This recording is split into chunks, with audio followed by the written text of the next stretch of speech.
Hello, I'm Sally Bundock. So let's bring you the very latest on the breaking news from Washington, where two people who work for the Israeli embassy have been shot dead whilst they were attending an event at the Capitol Jewish Museum. The shooting occurred just after 9 p.m. local time last night. The suspect, named by police as 30-year-old Elias Rodriguez, is in custody. Washington's police chief said the suspect approached the victims with a handgun, shouting, "Free, free Palestine." The Israeli ambassador to the United Nations, Danny Danon, described the attack as a depraved act of anti-Semitic terrorism. Now, in a statement on Truth Social, President Donald Trump has said this: "These horrible DC killings, based obviously on anti-Semitism, must end now. Hatred and radicalism have no place in the USA. Condolences to the families of the victims. So sad that such things as this can happen. God bless you all." Speaking at a news conference earlier, Mayor of Washington, D.C., Muriel Bowser, says there is no active threat to the public. I want to start by sending our condolences to the loved ones of the victims who were senselessly a victim of these crimes. I want to provide my prayers and condolences to the museum staff and the guests who are also gathering together in fellowship. The chief will share preliminary information from the investigation. I will say up front that there is no active threat in our community. What I do know is that the horrific incident is going to frighten a lot of people in our city and in our country. And I want to be clear that we will not tolerate this violence or hate in our city. We will not tolerate any acts of terrorism, and we're going to stand together as a community in the coming days and weeks to send a clear message that we will not tolerate anti-Semitism. Well, let's bring in our North America correspondent, Jake Kwan, who is in Washington. Jake, tell us more about what happened. So what we're learning is that there was a reception event at this Capitol Jewish Museum. This museum is located just across the street from FBI field office here. It's within a mile of the Capitol. On the other side is the White House. So it is actually quite at the center of the D.C. And there was this event for young Israeli or Jewish diplomats. The event was billed as something to bring unity to the Jewish community. It was a place for young people who are kind of starting out in their career as diplomats to come together, enjoy cocktails, talk with each other and network, and have a special guest speak to them. It was one being organized by a Jewish advocacy group here. And then it was supposed to run from 6:30 until 9 p.m. So right after the event had ended, 4 people from this event were leaving together. And before these people were leaving, a witness have seen this man, a 30-year-old Elias Rodriguez, pacing around in front of the building. And then as this group was leaving, Rodriguez approached the group and opened fire from his firearm, the handgun. And 2 people were immediately gunned down, and other people were injured. Now, the suspect had entered the building and was immediately taken into custody by the building security. He was put in handcuffs, and the police and the other people, the medical team, they all arrived to find the 2 people, a man and a woman, gunned down, already not breathing. And they administered medical treatment, but they had died, unfortunately. And what we're learning about the victim from the Israeli ambassador to the United States is that they were a couple who were going to be engaged. And he was saying that these 2 people were members of the Israeli embassy here, so they were 2 diplomats. Now, what we know about the suspect isn't a lot. It's just that he's an American from Chicago, and that when he was being taken into custody, he was yelling, "Free, free Palestine."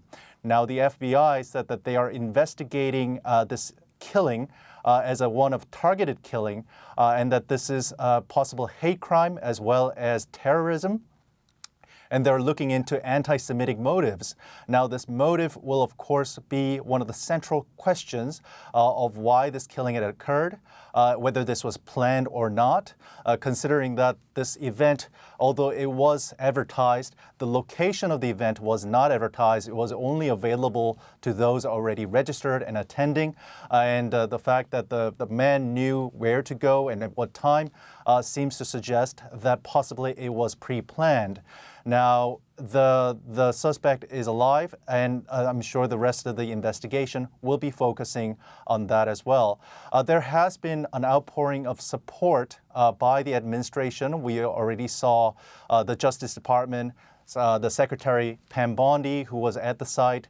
She was writing on social media how she's already there with the DC's attorney to investigate the matter. We also heard from the Secretary of Homeland Security, Kirsty Noem, who was saying that this is a depraved act, that she will pursue this to uncover the investigation, as well as we heard from President Trump, who wrote on social media that hatred and radicalism have no place in the United States, and that he stands firmly that such anti-Semitic killing has no place. And he said this is, from his view, that this is obviously an anti-Semitic killing. And we also heard from the Israeli ambassador that he got a call from President Trump saying that his administration will do all it can to end anti-Semitism, as well as these kind of attacks against Jewish and Israel, and that will be his mission.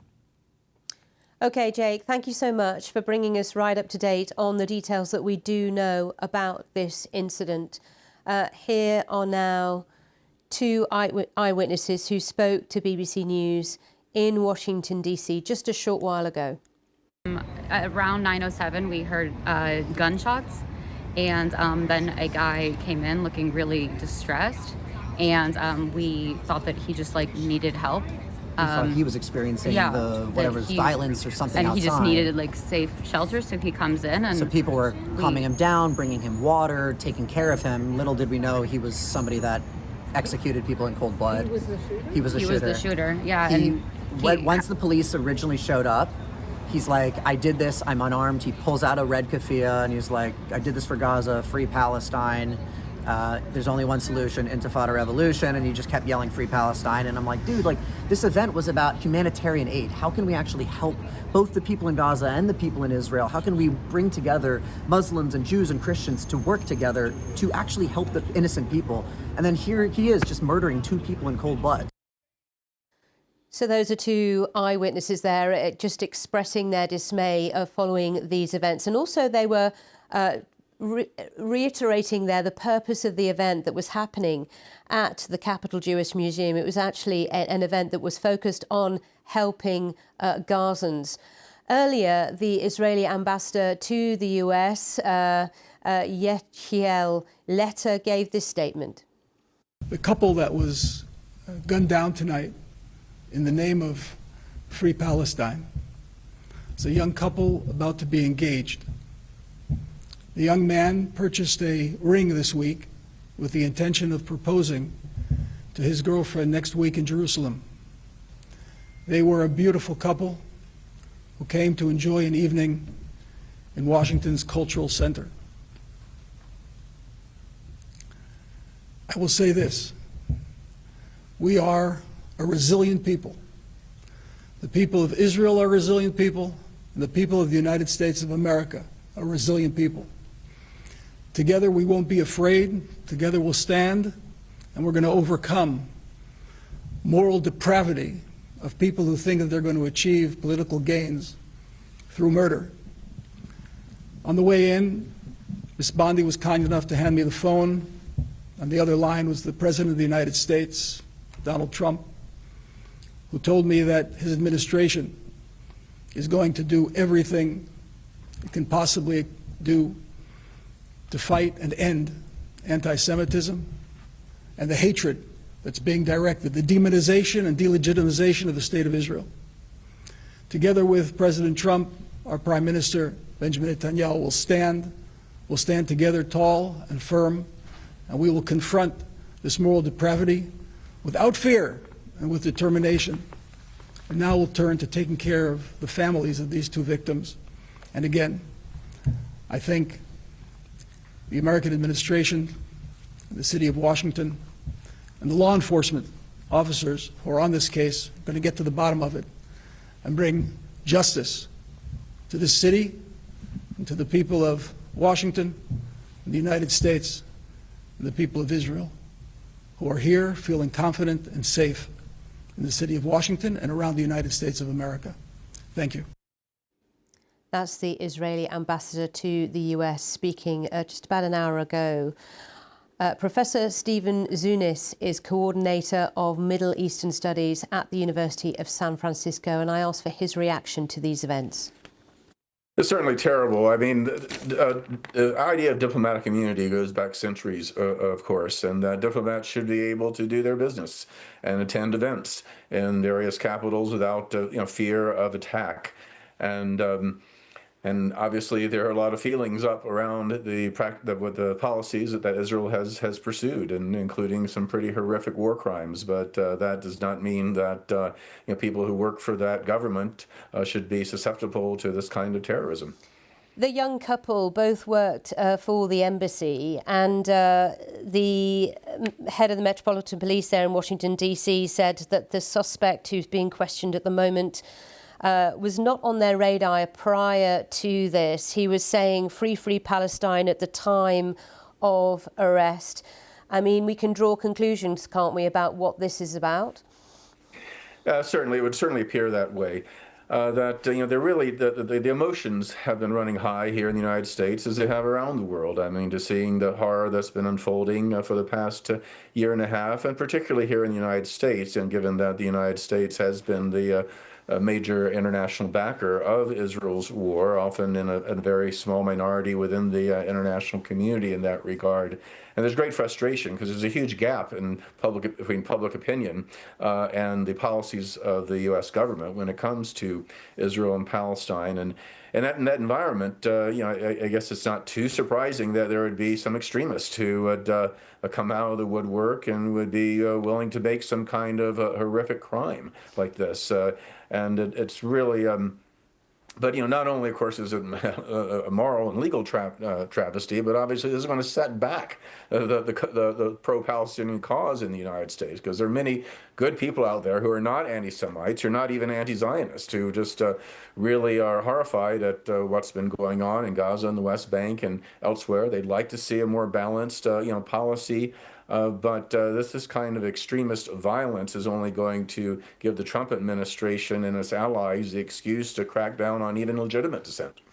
And of course, now there will be questions about security and what's required to protect this community across the US, I would imagine.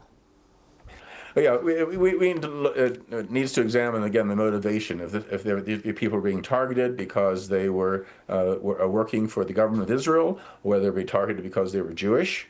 Obviously, there have been some anti-Semitic attacks in the past. The horrific massacre at that Pittsburgh synagogue several years ago. That was motivated not out of concern of Palestine, but the more traditional far-right anti-Jewish conspiracy realm.